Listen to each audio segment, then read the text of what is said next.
Hello, welcome back. Thermodynamics standard 11 physics का एक और चैप्टर स्टार्ट करने वाले हैं। क्या है थर्मोडायनामिक्स? थर्मोडायनामिक्स वो चैप्टर है जो खास करके हीट से रिलेटेड। अब हीट से रिलेटेड किस तरह से? जैसे कि इंजिन्स, राइट? कार का इंजन कह दो, बाइक का इंजन कह दो। वो सारे इंजिन्स जो फ्यूल बर्न करके हीट प्रोड्यूस करते हैं और उस हीट के बेस पर मैकेनिकल वर्क डिलीवर करते हैं। राइट? कार का इंजन, बाइक का इंजन, हम पेट्रोल डालते हैं, फ्यूल डालते हैं, वो फ्यूल बर्न होता है। बर्निंग की वजह से कंप्रेशन और एक्सपांशन होता है गैसेस का सिलेंडर के अंदर, राइट? जिसकी वजह से पिस्टन मूव करता है, मैकेनिकल एनर्जी जनरेट होती है और कार कह दो या बाइक कह दो, वो आगे बढ़ती है। इवन शिप्स वगैरह में भी डीजल या थिक फ्यूल ऑयल को बर्न करते हैं और सेम ही प्रोसेस है कि गैसेस का compression, expansion, right, ultimately pistons को मूव करता है। सिलेंडर में एक्सपांशन कॉन्ट्रैक्शन होता है जिस वजह से पिस्टन मूव करता है up and down and ultimately mechanical work generate होता है। बहुत सारी ऐसी जगह है जहां पर हीट को वर्क में कन्वर्ट करते हैं। अब यहाँ पर जो मेन प्रिकॉशन या मेन ध्यान देने वाली बात जो है वो है ये वर्ड्स, हीट और वर्क। इन दोनों को ही देखने का नजरिया अलग अलग होना चाहिए। वैसे तो हम यही कहते हैं कि वर्क डन वो भी जूल्स में मेजर होता है, हीट वो भी जूल्स में मेजर होती है। बट यहाँ पर वर्क और हीट दोनों अलग अलग नजरिए से देखते हैं। कैसे? पहला तो पॉइंट ऑफ डिफरेंस यही है कि जो भी हीट हम कंसीडर करेंगे उसको कैलोरीज में ही लेंगे फॉर श्योर, और जो भी वर्क डन है उसको हम जूल्स में ही एक्सप्रेस करेंगे। ये कंपल्सन है पहला। और फिर जैसे जैसे हम चैप्टर में डीप में उतरते जाएंगे वैसे वैसे तुमको पता चलेगा कि भाई हीट और वर्क को हमें किस तरह से देखना चाहिए, किस तरह से इनको रीथिंक करना चाहिए, सो दैट ये जो थर्मोडायनामिक प्रोसेसेस है, और थर्मोडायनामिक प्रोसेसेस यानी यही खास करके इंजन से रिलेटेड, राइट? और उसके अलावा भी काफ़ी सारे हैं, जैसे रेफ्रिजरेटर कह दो, एयर कंडीशनर कह दो, प्रेशर कुकर के अंदर खाना बनता है वो सिस्टम कह दो। सो ऐसी जहां पर भी हीट इन्वॉल्व है, फ्यूल जलता है, हीट बनती है, मैकेनिकल वर्क होता है, या तो कन्वर्सली खाना बनता है, डायरेक्टली या इनडायरेक्टली इस चैप्टर के कंसेप्ट एप्लीकेबल है। चलो स्टार्ट करते हैं हम थर्मोडायनामिक्स को। थर्मोडायनामिक का इंट्रोडक्शन मैंने दिया ही कि thermodynamics is a branch of the physics which deals with the study of transformation of heat energy into other forms of energy and vice versa. अब ये जब ऐसा कहते हैं कि भाई अदर फॉर्म्स ऑफ एनर्जी, तो अदर फॉर्म्स ऑफ एनर्जी से मतलब यही है कि mechanical work done. Other forms of energy mostly इससे कहने का मतलब यही है कि मैकेनिकल वर्क डन। वैसे केमिकल वर्क डन भी हो सकता है ना? But transformation of heat into chemical work done वो अभी हम डिस्कस नहीं कर रहे। हीट का कन्वर्जन मैकेनिकल में, जैसे मैंने कहा व्हीकल्स को तुम ध्यान में रखो, रेफ्रिजरेटर, एयर कंडीशनर को ध्यान में रखो। उन सब में एक मैकेनिकल वर्क होता है, राइट? उसी से रिलेटेड हम स्टडीज करेंगे। कोई इसमें केमिकल वर्क डन वाला पार्ट सिलेबस में नहीं है। की एप्लीकेशंस ऑफ थर्मोडायनामिक्स मैंने कहा बहुत सारी जगह है, जैसे पावर जनरेशंस। तो जो भी पावर प्लांट्स है वो सारे पावर प्लांट्स भी थर्मोडायनामिक के प्रिंसिपल पर ही काम करते हैं, राइट? उसमें कोयला वगैरह जलता है, फ्यूल जलता है, फ्यूल जलने की वजह से पानी स्टीम में कन्वर्ट होता है, स्टीम के प्रेशर से टर्बाइंस घूमती है, इलेक्ट्रिसिटी बनती है। रेफ्रिजरेशन और HVAC directly dependent on the concept of thermodynamics, right? Purely thermodynamic की प्रिंसिपल पर ही रेफ्रिजरेशन, यानी रेफ्रिजरेटर कह दो, एयर कंडीशनर कह दो, सेंट्रल एयर कंडीशनर कह दो। Chemical industry, thermodynamics regulates the chemical reactions, पर ये वाला हिस्सा तो वैसे हम अभी नहीं डिस्कस करने वाले हैं, क्योंकि जैसा लिखा है कि converting into other forms of energy, तो हाँ क्यों ही नहीं, हीट की वजह से काफ़ी सारे केमिकल रिएक्शंस भी होते हैं, बट उनको हम यहाँ पर नहीं पढ़ते, वो केमिस्ट्री में जाएगा। Material science and cryogenics, obviously yes. कोई भी मटेरियल कह दो, उसका डिज़ाइन कह दो, उसकी स्टेबिलिटी कह दो, डायरेक्टली इनडायरेक्टली हीट से रिलेटेड है। क्रायोजेनिक्स यानी काफी हद तक ठंडा करना, काफी हद तक यानी कितना ठंडा करना, -5 -10 नहीं, ये क्रायोजेनिक्स का मतलब है -40 -50 -80 डिग्री सेंटीग्रेड, जितना ज्यादा तुम ठंडा कर सको। सो वो ठंडा करना, गर्म करना, again directly related to the thermodynamics. Thermo मतलब हीट, डायनामिक्स मतलब हीट का गेन होना, हीट का लॉस होना, दोनों ही चीज। और क्रायोजेनिक्स का तो बहुत ही डिटेल्ड कह दो या बहुत ही भारी क्या कहते हैं वो इन्वॉल्वमेंट है, खास करके जब बायोलॉजिकल मटेरियल्स के केस में बात आती है। जैसे ये कह दो कि बायोलॉजिकली लेट्स से हार्ट को प्रिजर्व करना है, या बायोलॉजिकली किसी ऑर्गन को प्रिजर्व करना है, या बायोलॉजिकली स्टेम सेल्स को प्रिजर्व करना है, बायोलॉजिकली लेट्स से किसी प्लांट को प्रिजर्व करना है। सो कोई भी चीज उसको बहुत ऐसा ठंडे से ठंडा कर देना है ना कि उसकी बढ़ती उम्र रुक सी जाए, मतलब सारी मॉलिक्यूलर एक्टिविटी एकदम बंद हो जानी चाहिए।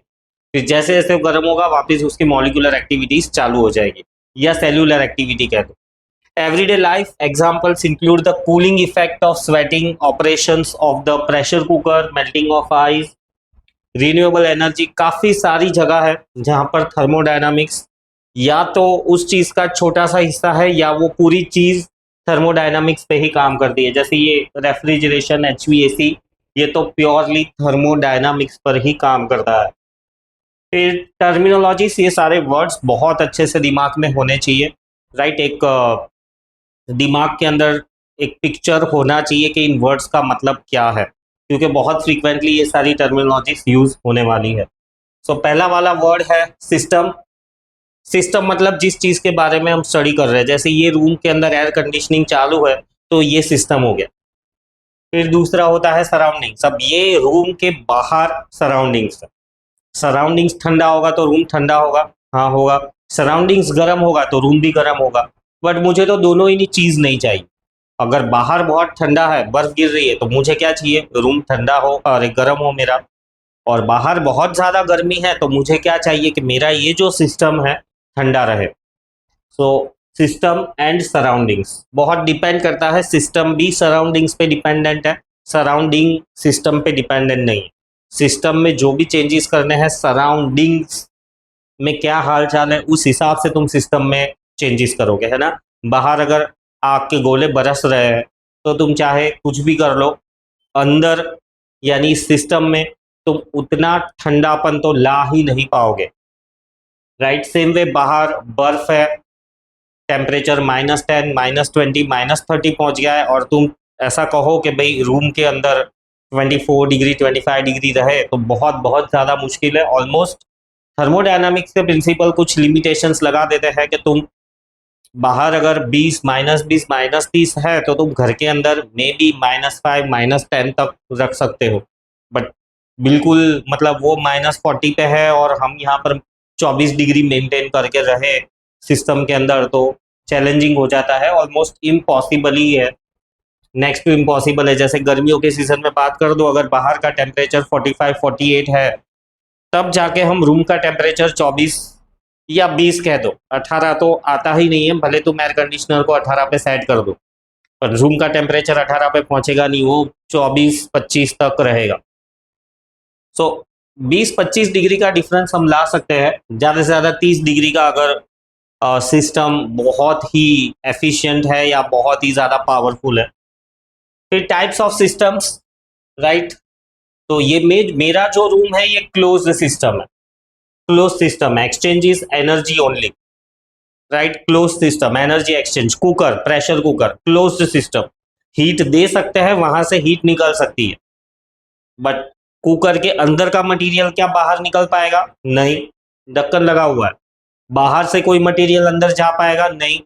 वैसे कुकर की सीटी बचती है तो ऑब्वियसली कुछ लिक्विड कह दो या पानी कह दो बाहर निकलता ही है, but still it is A close system, exchanges energy only, neither exchanges matter, right. और ओपन सिस्टम वो है कि जो मैटर और एनर्जी दोनों ही एक्सचेंज करता है। जैसे कि पतीले के अंदर कुछ उबालने के लिए रख दिया हो तो बाहर से डस्ट पार्टिकल्स भी अंदर जा सकते हैं, चाहो तो बाहर से और एक्स्ट्रा वाटर भी ऐड कर दो, हीट तो ऑलरेडी वो ले ही रहा है, और अगर गैस बंद कर दोगे तो हीट वो बाहर भी देना शुरू कर देगा। So open system can exchange both matter as well as energy. Close system खाली एनर्जी एक्सचेंज कर सकता है और कुछ भी नहीं. आइसोलेटेड सिस्टम ना तो मैटर ना तो एनर्जी. जैसे थर्मोस फ्लास्क के अंदर का लिक्विड आइसोलेटेड में है, वैसे ये एक हाइपोथेटिकल वर्ड है, जस्ट कंसेप्चुअल वर्ड है, ऐसा कुछ होता नहीं है. बट फिर भी हमारी कोशिश ये रहती है कि हम वैसा ही बनाएं. जैसे थर्मोस, तो थर्मोस के अंदर का पानी, मतलब अंदर पानी 0 डिग्री पे रखा हुआ है, तो हम तो यही चाहेंगे कि 1 दिन 2 दिन 3 दिन वो 0 डिग्री पर ही रहे. आइसोलेटेड सिस्टम हो गया. ना तो अंदर से हीट बाहर जा पाएगी, ना बाहर से हीट अंदर आ पाएगी. सो 2-3 दिन तक तो नहीं, बट हम लेट से 12 घंटे 18 घंटे तक तो रख सकते हैं. वैसे थर्मोस फ्लास्क आते हैं कि जो भाई सिस्टम को या अंदर के मैटर को कंप्लीटली आइसोलेट कर दे, यानी कि हीट लॉसेस मिनिमाइज कर दे. सो आइसोलेटेड सिस्टम ना तो हीट एक्सचेंज कर सकता है, ना ही मैटर एक्सचेंज कर सकता है. सो ये 3 तरह के सिस्टम है. फिर नेक्स्ट है ये 2 स्टेट वेरिएबल. इसको चाहो तो नंबरिंग डाल दो, ये फर्स्ट वाला, सेकंड वाला और थर्ड. इसको पूरा वर्ड लिखना ओपन सिस्टम, फोर्थ वाला क्लोज सिस्टम, फिफ्थ वाला आइसोलेटेड सिस्टम. 7वीं टर्मिनोलॉजी है स्टेट वेरिएबल.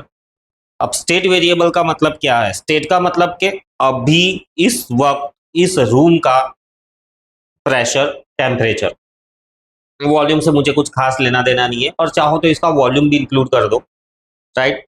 सो स्टेट अभी इसका क्या है.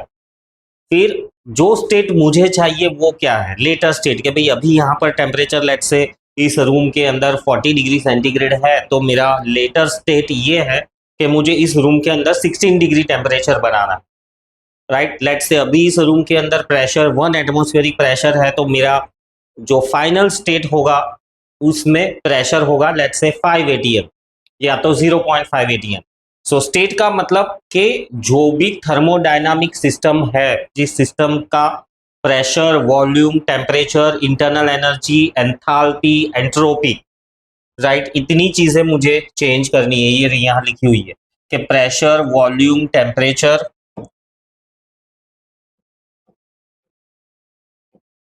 Pressure, volume, temperature, internal energy, enthalpy, entropy, Gibbs free energy, इतनी चीजें अभी के लिए इस रूम की क्या है वो देता है. इस क्या कहते हैं वो, इस रूम का स्टेट देता है, थर्मोडायनामिक स्टेट, कि भाई फिलहाल ही हालत क्या है. जैसे हमारे बॉडी का हम रिपोर्ट निकाले तो कुछ ब्लड रिपोर्ट्स आते हैं, कुछ मास, बॉडी मास इंडेक्स का रिपोर्ट आता है, डायबिटीज का रिपोर्ट कह दो, हार्ट का रिपोर्ट कह दो, तो करंट स्टेट दिखाते हैं कि भी हेल्थी कंडीशन में है, थोड़ा डिटीरियरेटिंग कंडीशन में है, ज़रूरत है मेडिकेशन की. उसी तरह से थर्मोडायनामिकली ये सब चीज़ों का करंट स्टेटस क्या है और फिर बाद में स्टेटस क्या है, तो उसको, ये सारे वेरिएबल्स को या सारी क्वांटिटीज को हम कहते हैं स्टेट वेरिएबल्स या स्टेट फंक्शन. फिर इंटेंसिव प्रॉपर्टीज. इंटेंसिव प्रॉपर्टीज वो प्रॉपर्टीज होती है जो अमाउंट से इंडिपेंडेंट है, राइट. मतलब अमाउंट पे डिपेंड नहीं करती है. जैसे कि वॉल्यूम, अब ये रूम को मैं 2 टुकड़े में कर दूं तो क्या वॉल्यूम आधा आधा हो जाएगा? हाँ हो जाएगा, है ना, आधा आधा हो जाएगा. तो वो एक्सटेंसिव है कि जो अमाउंट पे डिपेंड करती है. ये रूम को 2 टुकड़े में कर दूं तो क्या उस रूम में जो मैटर है उसकी डेंसिटी और इस रूम में जो मैटर है उसकी डेंसिटी अलग अलग होगी? नहीं, सेम ही होगी, है ना. हम एक कमरे से दूसरे कमरे में जाते हैं, हवा की डेंसिटी सेम ही रहती है, तो डेंसिटी इंटेंसिव प्रॉपर्टी है. सो उसी तरह से टेम्परेचर, प्रेशर, बॉइलिंग पॉइंट, ये सारी इंटेंसिव प्रॉपर्टीज है, क्वांटिटी पे डिपेंड नहीं करती है.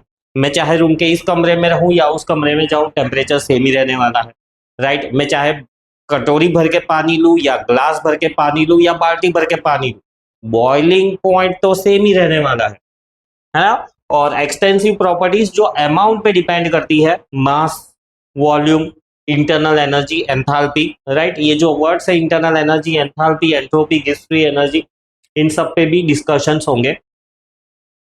एंट्रोपी से रिलेटेड डिस्कशन सिलेबस में नहीं है, मतलब फिजिक्स में नहीं है, केमिस्ट्री में आएगा. ये गिब्स फ्री एनर्जी से रिलेटेड भी डिस्कशन थर्मोडायनामिक्स का ही हिस्सा है वो, पर फिजिक्स में नहीं है, वो केमिस्ट्री में आएगा। और एंथैल्पी से रिलेटेड डिस्कशन भी फिजिक्स में नहीं है, वो केमिस्ट्री में आएगा। तो यहाँ पर जो भी डिस्कशन होंगे, pressure, volume, temperature, internal energy, heat और वर्क डन, इनके बेसिस पे डिस्कशंस होंगे। बाकी ये सारी चीजें क्या है वो भी जैसे आता जाएगा मैं एक्सप्लेन कर दूंगा। राइट, सो इंटेंसिव प्रॉपर्टीज जो कि इंडिपेंडेंट ऑफ अमाउंट है, इन आया ना I N, so I N से याद रखोगे इंडिपेंडेंट ऑफ अमाउंट, और extensive which are dependent on the amount of the substance. Method to identify extensive and intensive variables, तो जैसा कि मैंने कहा उसको दो टुकड़ों में कन्वर्ट कर दो। जैसे इतना बड़ा लेट से बाउल था, पानी भरा हुआ था, अब इसको मैंने दो हिस्सों में कर दिया, तो क्या मास आधा हो गया? हाँ, आधा आधा हो गया। तो अगर जो भी क्वांटिटी के बारे में तुम बात कर रहे हो आधी आधी हो जा रही है तो वो इंटेंसिव है, और अगर आधी आधी हो जा रही है तो वो एक्सटेंसिव है, आधी आधी नहीं हो रही है तो वो सारी इंटेंसिव प्रॉपर्टीज है। पानी को दो हिस्सों में डिवाइड कर दो, टेम्परेचर सेम रहेगा दोनों का? हाँ, सेम ही रहेगा, तो टेम्परेचर इज इंटेंसिव। एक्सटेंसिव यानी डिपेंड्स ऑन द अमाउंट। फिर नेक्स्ट भी टर्मिनोलॉजीज ही है, नंबरिंग करें तो ये 7 वाला, 8 इंटेंसिव, 9 एक्सटेंसिव, फिर 10 नंबर में इंटरनल एनर्जी, 11 नंबर में heat, 12 number work done. Right, so internal energy क्या होता है? इंटरनल एनर्जी का मतलब kinetic plus potential energy. Internal energy is denoted by you and it is made up of kinetic energy plus potential energy of all the molecules of the substance, उसको हम कहेंगे internal energy. Internal energy को तुम synonym में temperature भी कह सकते हो। इंटरनल एनर्जी डायरेक्टली डिपेंडेंट होती है टेम्परेचर पे, ज्यादा इंटरनल एनर्जी ज्यादा टेम्परेचर, कम इंटरनल एनर्जी कम टेम्परेचर। फिर दूसरा वाला वर्ड है हीट। अब ये है ना, जो वर्ड्स लिखे हुए हैं इनको बहुत अच्छे से समझना है। जैसा कि मैंने कहा, हम हीट और वर्क दोनों को अलग अलग नजरिए से देखते हैं इस चैप्टर में। वैसे तो हीट भी जूल्स में, वर्क भी जूल्स में, बट यहाँ ऐसा नहीं है। यहाँ हीट जो है कैलोरीज में है और जो वर्क डन हो रहा है वो जूल्स में है। So heat, it is the energy transfer because of the temperature difference. Energy transfer because of temperature difference, तो उसको कहेंगे हीट। और work done, it is a energy transfer because of some mechanical work, because of some pressure volume changes कह दो, या energy transfer due to mechanical work ऐसा भी कह दो, तो भी चलेगा।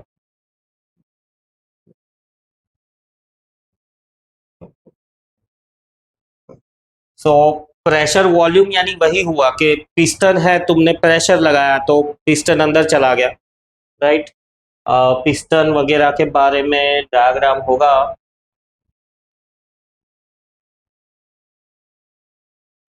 ये रहा, है ना, कार में ऐसा अरेंजमेंट होता ही है। प्रेशर लगाया तो प्रेशर इंक्रीज हुआ, वॉल्यूम कम हो गया। अब प्रेशर रिलीज कर दोगे तो प्रेशर कम हो रहा है, वॉल्यूम बढ़ रहा है। तो मैकेनिकल वर्क डन कहो, और मैकेनिकल वर्क डन जो थर्मोडायनामिक्स में है वो है प्रेशर और वॉल्यूम में बदलाव। थर्मोडायनामिक्स में, राइट, थर्मोडायनामिक्स के अंदर जो वर्क डन होता है उस वर्क डन का मतलब है प्रेशर में, वॉल्यूम में बदलाव। अब जरूरी नहीं है दोनों में ही बदलाव हो, मे भी किसी एक में बदलाव हो दूसरे में ना हो। सो उस बेसिस पे हम अलग अलग वर्क भी देखेंगे। So work done you can write it as P delta V, right, और इंटीग्रेशन के फॉर्म में ऐसे भी लिख सकते हो कि P D V, initial volume to final volume. So देखेंगे, इसको भी यूज करेंगे हम। एंथैल्पी, अब ये सब वर्ड्स सिलेबस में नहीं है, मतलब अभी इस चैप्टर के सिलेबस में नहीं है, पर क्योंकि थर्मोडायनामिक्स से ही जुड़े हुए हैं तो समझ लो, हो सके तो उनको लर्न भी कर लो। सो 13 नंबर एंथैल्पी। एंथैल्पी भी हीट ही है, बट किसकी heat? Heat of the system. जैसे कि मैं हूं तो मेरे अंदर कितनी हीट है उसको मैं कहूंगा एंथैल्पी। थर्मोडायनामिक्स के टर्म्स में, राइट। और वो थर्मल प्रॉपर्टीज ऑफ मैटर के टर्म्स में मैं क्या कहूँगा, मेरे अंदर कितनी हीट है, उसको मैं क्या यूज करूंगा, वर्ड हीट कैपेसिटी। तो समझो इन चीजों को। एंथैल्पी मतलब total heat content of the system, इस फॉर्मूला से। एंट्रोपी मतलब मेजर ऑफ द रैंडमनेस, क्या होता है रैंडमनेस या मॉलिक्यूलर डिसऑर्डर। सो नहीं जा रहा मैं अभी इस पर इतने डिटेल में, बट एंट्रोपी का मतलब है रैंडमनेस। रैंडमनेस का मतलब है रिएक्शन आगे बढ़ रहा है, खास करके वो केमिस्ट्री में ही डिस्कस होगा कि जैसे दो चीजें हैं, राइट, समझ लो कि सब्जियां है, एक में आलू है, एक में मटर है, मिर्ची है, प्याज है, टमाटर है, राइट। तो अलग अलग बाउल्स में है। अब इनको जैसे एक बाउल में डालकर तेल मसाले डाल दो, रैंडमनेस बढ़ गई है ना, सब एक दूसरे के अंदर मिक्स हो गया, मतलब कि केमिकल रिएक्शन हो रहा है। सो रैंडमनेस का बढ़ना भी, राइट, एक तरीके से हमको प्रोसेस आगे बढ़ रहा है या नहीं बढ़ रहा है या पीछे की तरफ जा रहा है, ये हमको अंदाजा आता है। फिर 15 नंबर पर है Gibbs free energy, the maximum energy available to do useful non mechanical work. Useful non mechanical work यानी केमिकल वर्क कर लो, तो उसको हम कहता है Gibbs free energy. Chemical work may be bonds का अट्रैक्शन रिपल्शन कह दो उसके टर्म्स में, वो भी अभी थर्मोडायनामिक्स में हम डिस्कस नहीं करेंगे। बट जो उसका इक्वेशन है, जैसे ये एंथैल्पी का इक्वेशन है, ये रहा गिब्स फ्री एनर्जी का इक्वेशन, राइट। सो वो काफी हद तक जो हम इनसे रिलेटेड इक्वेशन दिखेंगे ना, जैसे इंटरनल एनर्जी, हीट और वर्क, ये तीनों मिला के प्योरली थर्मोडायनामिक्स बनाते हैं। तो जब तीनों मिला के प्योरली थर्मोडायनामिक्स बनाते हैं तो हम ये वाला इक्वेशन यूज करते हैं, Q is equals to U plus W. अब इसी इक्वेशन पे हमारा एंड तक डिस्कशन होगा। ये वाला जो इक्वेशन है केमिस्ट्री में आएगा, ये वाला इक्वेशन भी केमिस्ट्री में आएगा। सो अभी बस हो सके तो याद कर लो, समझ लो। फिर आता है 16 नंबर पे Helmholtz free energy, energy available for work at constant temperature. ये भी केमिस्ट्री में जाएगा, अभी हमारे काम का नहीं है। आगे बढ़ते हैं, लॉज ऑफ थर्मोडायनामिक्स। ये जस्ट इंट्रोडक्टरी लेवल पर मैंने इनको इंट्रोड्यूस किया है, हाँ। सो ऐसा नहीं है कि वो न्यूटन्स लॉ की तरह, Newton's first law, second law, third law के स्टेटमेंट्स है उनके। यहाँ पर जो स्टेटमेंट्स है, मतलब स्टेटमेंट नहीं है एक्चुअली में, इन लॉस के डायरेक्ट कंक्लूजन्स ही है। और कंक्लूजन्स बहुत अलग अलग तरीके से हम कह सकते हैं। अब जैसे न्यूटन का फर्स्ट लॉ था, तो फर्स्ट लॉ को समझने के लिए इनर्शिया को भी समझना पड़ा। सो वैसा ही कुछ है। सो मैं लॉस के बारे में एक ब्रीफ आइडिया दे देता हूं कि भाई ये लॉ का मतलब क्या है, फिर उसको एनालाइज हम करते जाएंगे जैसे जैसे आगे बढ़ेगी। तो अभी भी ये इंट्रोडक्शन का ही पार्ट है। सो जीरोथ लॉ ऑफ टेम्परेचर। अब जीरोथ वर्ड कहां से आया? जीरोथ वर्ड इसीलिए आया क्योंकि सबसे पहले फर्स्ट लॉ आया था। फर्स्ट लॉ आया था वो कुछ ऐसा कहता है कि heat flows from one system to other system. First law ऐसा कहता है कि कुछ ऐसा, इसको वर्ड्स के फॉर्म में लिखना चाहे तो ऐसा कह सकते हैं कि हीट सप्लाइड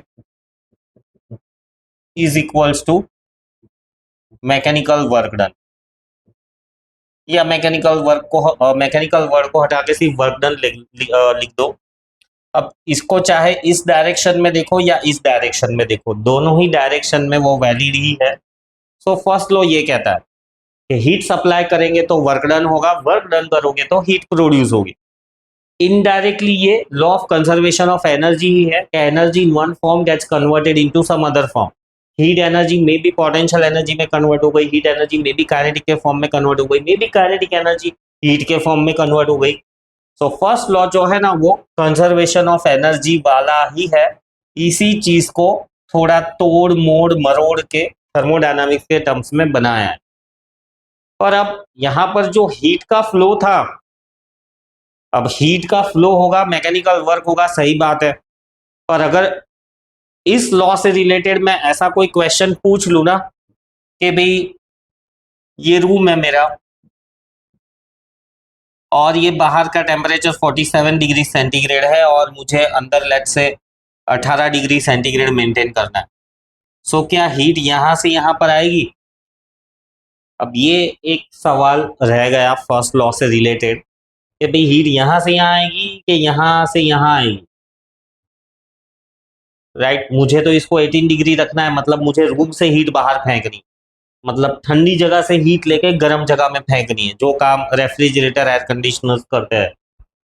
समझ में आया? सो फर्स्ट लॉ में हीट का जो फ्लो है कहां से कहां होगा वो नहीं पता था, तो वो पता लगाने के लिए टेम्परेचर को एक्सप्लेन करना पड़ा, और टेम्परेचर को एक्सप्लेन करने वाला जो लॉ है उसको हम कहते हैं जीरोथ लॉ, राइट? अब ये लॉ तो ऐसा कुछ कह नहीं रहा है कि भाई 47 डिग्री है तो वहां से ही हीट 18 में जाएगी, ऐसा कुछ भी इस लॉ से या इस लॉ के कंक्लूजन से हमें पता नहीं चलता है।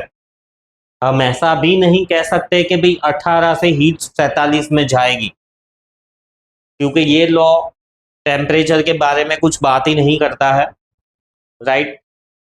तो उस चीज को थोड़ा समझकर जीरोथ लॉ दिया गया। वो ऐसा कह रहा है, ऐसा कहता है कि भाई पहला तो इसका मतलब यही है जीरोथ लॉ का कि भाई heat flow from high temperature to low temperature, ये पहला मतलब है जीरोथ लॉ का। और दूसरा मतलब ऐसा भी है कि भाई समझ लो ये ऑब्जेक्ट ए है, ये बी है, ये सी है, राइट? सो आप समझ सकते हो जैसे कि ए और बी का टेम्परेचर सेम है, सी और बी का भी टेम्परेचर सेम है, तो मैं डायरेक्टली ऐसा कह सकता हूं कि सी और ए का टेम्परेचर भी सेम होगा। ये भी एक और मतलब है जीरोथ लॉ ऑफ थर्मोडायनामिक्स का। कहने का मतलब है कि zeroth law of thermodynamics temperature की अंडरस्टैंडिंग देता है, बाय राइट? तो पहला तो ये मतलब हुआ heat flows from higher temperature to lower temperature. दूसरा मतलब ये हुआ कि इन दोनों का टेम्परेचर सेम है, इन दोनों का टेम्परेचर सेम है, तो ये बी और बी का भी टेम्परेचर सेम होगा। मेरा टेम्परेचर और स्टाइलस का टेम्परेचर सेम है, स्टाइलस का और इस बोर्ड का टेम्परेचर सेम है, मतलब मेरा और इस बोर्ड का भी टेम्परेचर सेम हुआ, राइट? सो ये एक और मतलब है जीरोथ लॉ ऑफ थर्मोडायनामिक्स का। कुछ ऐसे भी ड्रॉ करके तुम एक्सप्लेन कर सकते हो। फिर आया था second law. Second law entropy के बारे में बताता है। सेकेंड लॉ कहता है कि entropy of an isolated system always increases, but क्योंकि ये एंट्रोपी वर्ड अभी हमारे सिलेबस में नहीं है, सो सेकेंड लॉ को हम सिर्फ जो हमारे सिलेबस में है उस हिसाब से री राइट करें तो कुछ ऐसा रहेगा कि heat flow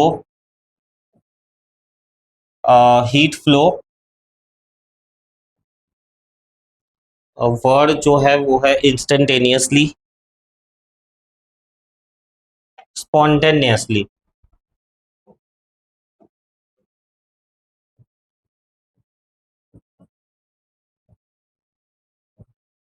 from high temperature to low temperature, but converse is not true.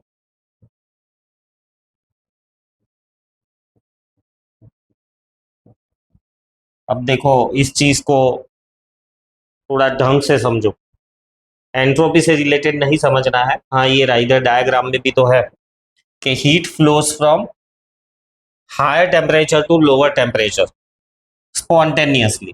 Spontaneously यानी खुद से ही हो जाएगा, मतलब गरम गरम कोयला में मेरे हाथ पे रख दूंगा तो मेरे हाथ को मुझे कहना नहीं पड़ेगा कि भाई कोयले में से हीट लो या कोयले में से हीट ना लो, ऑटोमेटिकली हीट कोयले में से मेरे हाथ में जाने ही लगेगी spontaneously.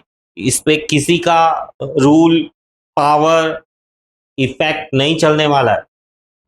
So heat will flow spontaneously from hot to cold. But अब मैं ऐसा कहूं कि भाई मेरे हाथ के ऊपर कोयला है तो हाथ में से हीट लेके कोयला जलने लग जाए, तो ये चीज पॉसिबल नहीं। वैसा करने के लिए तुम्हें कुछ ना कुछ मैकेनिकल वर्क करना पड़ेगा। फिर से एक और बार देखो, बाहर का टेम्परेचर 47 है, तो रूम का टेम्परेचर मुझे 47 करना है, तो क्या करना पड़ेगा? बस खिड़कियां दरवाजे खोल दो, गर्म हवा आएगी जाएगी, रूम का टेम्परेचर भी 47 पहुंचा देगी, स्पॉन्टेनियसली हो गया। या तो दरवाजे बंद भी रखोगे, खिड़कियां बंद भी रखोगे, तो भी धीरे धीरे ये 47 पे है तो रूम का टेम्परेचर 42 43 पे आएगा। बट बाहर 47 है और रूम का टेम्परेचर मुझे 18 लेकर जाना है, तो स्पॉन्टेनियसली नहीं होगा, तो अंदर से हीट बाहर फेंकनी है, तो तुम्हें कुछ ना कुछ वर्क डन करना ही पड़ेगा, ये सेकेंड लॉ कहता है। और थर्ड लॉ प्योरली एंट्रोपी के बारे में है। Third law purely absolute zero को डिफाइन करता है। एब्सोल्यूट जीरो ऑलरेडी हमने थर्मल प्रॉपर्टीज में देखा। एब्सोल्यूट जीरो वो टेम्परेचर है जब सारी मॉलिक्यूलर एक्टिविटीज बंद हो जाती है। कौन सी मॉलिक्यूलर एक्टिविटीज बंद हो जाती है? हमारी बॉडी के अंदर ब्लड फ्लो हो रहा है, राइट, मसल्स अपना काम कर रहे हैं, ऑर्गन्स अपना काम कर रहे हैं। एब्सोल्यूट जीरो -273 केल्विन, ये वो टेम्परेचर है जब कुछ भी काम नहीं करता है, सारी एक्टिविटीज बंद हो जाती है। इवन मतलब एटम के अंदर इलेक्ट्रॉन्स भी रिवॉल्यूशन बंद कर देते हैं। सो एब्सोल्यूट जीरो के बारे में कहता है, ये हमारे सिलेबस में अभी है ही नहीं। सो थर्ड लॉ का भी डिस्कशन अभी हम नहीं करेंगे। सो ये थे लॉस, उसका मैंने एक ओवरऑल आइडिया दिया, इनको हम आगे भी डिटेल में डिस्कस करेंगे, ये सिर्फ इंट्रोडक्टरी था। अब जो भी हमने ये इंट्रोडक्शन देखा उनको यूज करके ये जो सारी प्रोसेस है ना, इनको बहुत डिटेल में पढ़ने वाले हैं। तो यहाँ ये इंट्रोडक्शन कह दो, यहाँ पे यहाँ पे यहाँ पे थोड़ा इंट्रोडक्टरी पार्ट है, फिर इन हर चीज को डिटेल में आगे देखेंगे। सो थर्मोडायनामिक प्रोसेसेस कैसी कैसी होती है? थर्मोडायनामिक प्रोसेस का मतलब है कि इस स्टेट से, मतलब P1 V1 T1 U1 and heat का H1, राइट, एंथैल्पी का H1 हीट को Q से रिप्रेजेंट करता है Q1, राइट, और एंट्रोपी भी ले लो तो एंट्रोपी S से रिप्रेजेंट करता है S1।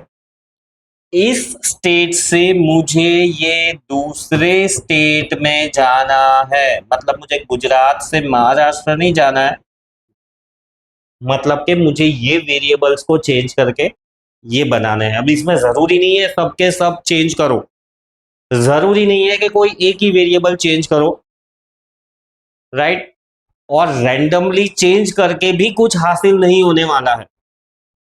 सो क्या चेंज करके क्या हासिल हो पाएगा, उस हिसाब से इतनी थर्मोडायनामिक प्रोसेसेस है। ये स्टेट 1 है। कौन सा स्टेट 1? थर्मोडायनामिक स्टेट, ये हमने टर्मिनोलॉजीज पढ़ी ना, स्टेट वेरिएबल्स या स्टेट फंक्शन। सो ये स्टेट वेरिएबल्स है कि मतलब अभी के स्टेट को डिफाइन कर रहे हैं और ये दूसरे स्टेट को डिफाइन कर रहे हैं। अब स्टेट 1 से स्टेट 2 में जाने के लिए मेरे पास ऑप्शन नंबर 1 है हीट और ऑप्शन नंबर 2 है वर्क। हीट मतलब या तो मैं गर्म करूं या ठंडा करूं। वर्क का मतलब है, मतलब मैं जो भी गैस है, ये जनरली गैस और लिक्विड्स पे एप्लीकेबल है, ये जो भी कंसेप्ट हम पढ़ रहे हैं, सॉलिड्स पे नहीं है। तो हीट है, गैस है या लिक्विड है, उसको मैं प्रेस करूं या उसको मैं एक्सपांड होने दूं। सो स्टेट 1 से स्टेट 2 में इन हीट और वर्क के थ्रू जा सकता हूं। सो जैसा कि मैंने कहा, हर वेरिएबल को चेंज नहीं करना है, कुछ कुछ चेंज करेंगे, और वो भी कि भाई हमें कुछ ना कुछ इन टर्न क्या कहता है, प्रॉफिटेबल या एफिशिएंट आउटकम मिल रहा है। तो उसके बेसिस पे जो ये प्रोसेसेस है, एक है isothermal process, isobaric, isochoric, adiabatic, reversible, irreversible. So isothermal process को बस ये परफेक्टली दिमाग में बिठा ही दो, it is constant temperature, temperature remains constant, ultimately dt0। dt0 का मतलब भी कुछ ऐसा हुआ कि भाई T2 minus T1 will be 0, या ऐसा भी कह सकते हो कि T2 will be equal to T1, यानी ये स्टेट और ये स्टेट दोनों में टेम्परेचर सेम है, तो हम कहेंगे आइसोथर्मल प्रोसेस हुई। आइसोबारिक कांस्टेंट प्रेशर कह दो या चेंज इन प्रेशर जीरो कह दो, सबका अलग अलग मतलब है। हाँ, कांस्टेंट प्रेशर मतलब प्रेशर चेंज ही नहीं हो रहा है। डीपी इक्वल टू 0, इसका मतलब है फाइनल माइनस इनिशियल प्रेशर 0, यानी इसको हम ऐसा भी कह सकते हैं फाइनल और इनिशियल प्रेशर सेम है, तो वो आइसोबारिक हो गई। Isochoric change in volume 0, final minus initial volume 0, final volume is equals to initial volume. Adiabatic process है तो हीट 0, हीट एक्सचेंज अलाउड ही नहीं है, अंदर से बाहर हीट नहीं जा सकती, बाहर से हीट अंदर नहीं आ सकती। सो एडियाबैटिक प्रोसेस में हीट इक्वल टू 0। अब जब पी की वी की क्यू की बात कर रहे हैं तो अब यहां पर ऐसा क्वेश्चन मत छेड़ना कि भाई आइसोथर्मल प्रोसेस है तो प्रेशर का क्या होगा, वॉल्यूम का क्या होगा, इंटरनल एनर्जी का क्या होगा। अब वो हमें खुद कंक्लूड करना रहता है कि भाई टेम्परेचर कांस्टेंट है तो प्रेशर और वॉल्यूम बदलना चाहे बदले, सेम रहना है सेम रहे, बट टेम्परेचर तो कांस्टेंट रहेगा ही रहेगा। यहां पर भी प्रेशर बदलना चाहे बदल जाए, पर नहीं, प्रेशर टेम्परेचर चाहे बदलना बदल जाए, पर यहां पर प्रेशर तो कांस्टेंट ही रहेगा, यहां पर वॉल्यूम तो कांस्टेंट ही रहेगा, यहां पर हीट भी 0 ही होगी, मतलब जितनी है उतनी ही रहेगी। Change in no heat transfer, यानी यहाँ पे भी डी वर्ड तो आएगा ही कि change in heat will be 0, ना तो कुछ हीट बाहर गई ना तो बाहर से हीट अंदर आई। उपवास करते हैं ना हम, पूरा दिन कुछ नहीं खाना है। Reversible process occurs slowly maintaining the equilibrium, इसको भी डिटेल में देखेंगे। और irreversible process occurs spontaneously. I hope अब ये वर्ड तुमको पता चल गया है। स्पॉन्टेनियसली यानी वो खुद ही स्टार्ट हो जाए, है ना। मैंने कहा कि गरम गरम कोयला मेरे हाथ पे रखूंगा तो इंस्टेंटली ही मेरे मुंह से आ ऊ ऐसी आवाज आ जाएगी। क्यों इंस्टेंटली? वो ऑटोमेटिक ही हीट वहां से यहाँ पे आने लगेगी। एयर कंडीशन रूम में जाके बैठ जाऊं तो ऑटोमेटिकली मेरी हीट बॉडी में से जो थी वो कम होने लगेगी, स्वेटिंग कम होने लगेगा, है ना। तो इंस्टेंटेनियस। फिर थर्मल इक्विलिब्रियम। थर्मल इक्विलिब्रियम यानी दोनों का टेम्परेचर सेम है। Thermal equilibrium where two or more objects or system in a physical contact exchange cease to exchange, मतलब वो लोग कोई भी हीट एक्सचेंज नहीं कर रहे हैं, अल्टीमेटली टेम्परेचर कांस्टेंट है। ये चीज याद रखो, थर्मल इक्विलिब्रियम मतलब in short no heat exchange और अदर वर्ड्स टेम्परेचर कांस्टेंट। तो क्या मैं थर्मल इक्विलिब्रियम में हूं सराउंडिंग्स के? Am I with the thermal equilibrium with the surroundings? हाँ या ना? मतलब मेरा टेम्परेचर और सराउंडिंग्स का टेम्परेचर सेम है या अलग अलग है?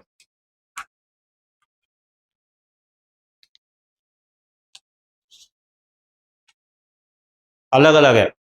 बाहर भले 50 डिग्री हो, मेरी बॉडी जो बायोलॉजिकल टेम्परेचर है कितना है, 28 31 32 डिग्री, ऐसा कुछ जो भी बायोलॉजिकल टेम्परेचर है मेरी बॉडी मेंटेन करना करना मेंटेन करती है बाय स्वेटिंग।